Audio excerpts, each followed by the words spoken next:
Behind me is this, a 2019 Tesla Model X. And in today's video, I'm going to be telling you guys my thoughts on Tesla, where I think the company is going to be going as a whole, and if I think they're going to succeed or fail. What's up guys? Hope you're having a great day today. Let's get started. Now, before we get started, I did want to say this. Tesla recently has been in the news quite a bit for their association with political parties. Now, today's video will have nothing to do with politics. I'm going to try my best to disassociate from politics. I'm trying not to have a political bias, and this is also not financial advice. So please do not take financial advice from this video. This is all just my opinion from a dumb guy who has an Audi and borrowed a Tesla. Now, I borrowed this Model X from a family member of mine, and I appreciate them so much for it. And it actually brings me to my first thought on Tesla, which is that it's a good daily driver. And I've said this in several videos before. This car is good as a daily driver, and that's about it, really. You can see that by the fact that, I mean, the wheels get used, the car gets dirty, and that's fine. That's how daily drivers are. They're not going to be showroom pieces. And I mean, this car in particular, in my personal opinion, I think the Model X is a little bit of an ugly car.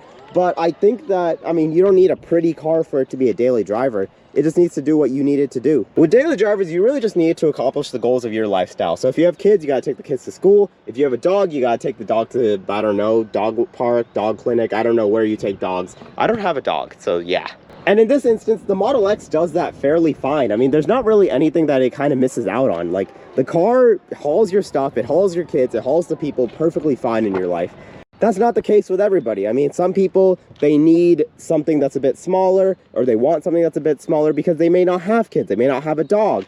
I'm a very good example of this. That's why I daily drive 2016 Audi TT and a 2019 Tesla Model X. Now, besides that, I mean, the car itself is a fairly fine automobile. It has actually decent quality for the interior. A lot of people give these Teslas a bunch of crap for quality control. And I mean, in some instances, they are correct. Older Model X's would have issues with the screen here, screen there, batteries, motors, all of that stuff. As a result, this would fine owners upwards of, like, I've seen some cases of over $20,000, $25,000, and that's completely acceptable to be annoyed on that. That being said, though, I feel like, in my opinion, Tesla's definitely upped quality for a little bit of time, and then now, from what I've heard, quality has kind of started to fall back down. Look at the Cybertruck, for example. Particularly with that car, the quality is so crappy, in my opinion, and it just does not make sense. And I think that's where my thoughts on the Tesla company start to come in, and my despise for them. My personal gripe is not with the cars themselves. Particularly, in my opinion, I think a lot of the cars are decent quality, with the exception of the one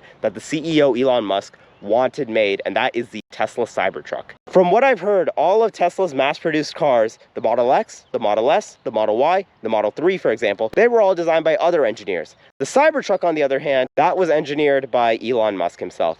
And as a result, we can see that the quality in that car goes down the drain very quickly. And on the topic of Elon Musk, I think we have to talk about the elephant in the room, and that is his association in politics. Now, this is not a political channel, this is not a finance channel, so I can't give political commentary, I can't give financial advice, and I am heavily going against anything on that. I do not want to associate myself with any political party, I do not want to associate myself with any financial group, nothing like that. So please do not take this as a political bias, do not take this as financial advice or financial bias at all. This is simply just my opinion on one man and his company.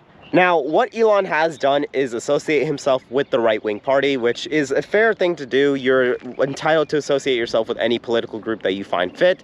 But the problem with Elon doing this is that Tesla is a very left-wing idea, in that electric cars are a very left-wing idea. They've always stood to be on the progressive side due to the fact that it's an alternative fuel, it's something new, and it's always pushed for, I guess, in some ways, progress rather than conserving. So the issue that comes at play is that whilst Elon Musk, who has been known to basically be the face of Tesla, a very left-wing idea, has been supporting the right wing, it basically isolates the left-wing buyers who are his main demographic. Because of that, what we're starting to see is that the buyer group for Teslas is beginning to not be there anymore. There's not many right-wing people who want to buy an electric vehicle, and there's not many left-wing people who want to be associated with Elon Musk, who is associated with the right wing now. As a result, we basically see that nobody really cares to buy a Tesla anymore. And as a result, the stock has plummeted, and the cars have began to take a heavy plummet into depreciation. Combine that with the fact that EVs already depreciate quite quickly, so now you have basically a car that is already plummet even more due to the fact that nobody really wants them. Now, that being said though, this is great for somebody like me. I never buy a new car. I love used cars, and I don't think I've ever owned a new car in my entire life. So something like this Tesla Model X is beginning to make a lot more sense. This car behind me is a 2019 Tesla Model X standard range. And in this car back in 2019, you could pick up for somewhere around, I want to say $85,000 to about $90,000. But nowadays, these cars have begun to plummet in value. I began looking around at some Model X's just to see what the scope is like, and I found some for sub $30,000. Back in 2019, this was considered a fairly nice car and a fairly luxurious car because of the fact that, I mean, the electronics did a lot of different things for you. Autopilot was beginning to take off at this point in time. The car was very much automated, as we can see here when I go into this car. The door closes itself, and I mean, we can do that from the screen as well with the back door that's already closing behind me.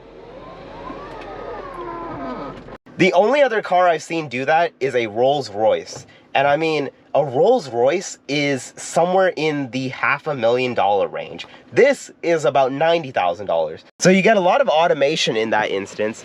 And the fact that it's not, you know, $500,000 kind of helps its case.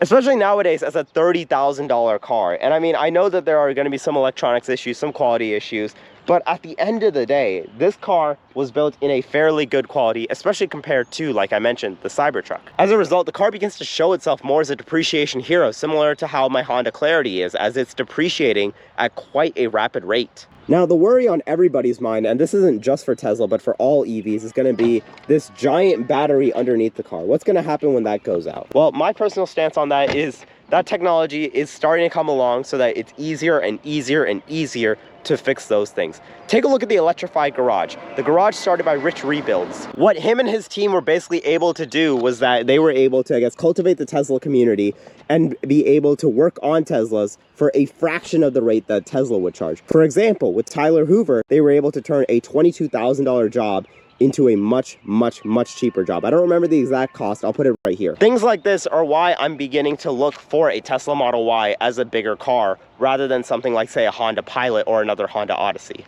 With the cars depreciating so much, they're decent quality cars, decently built cars, unlike the Cybertruck, along with the fact that the car would fit our lifestyle fairly well, and it just makes some sense in that aspect.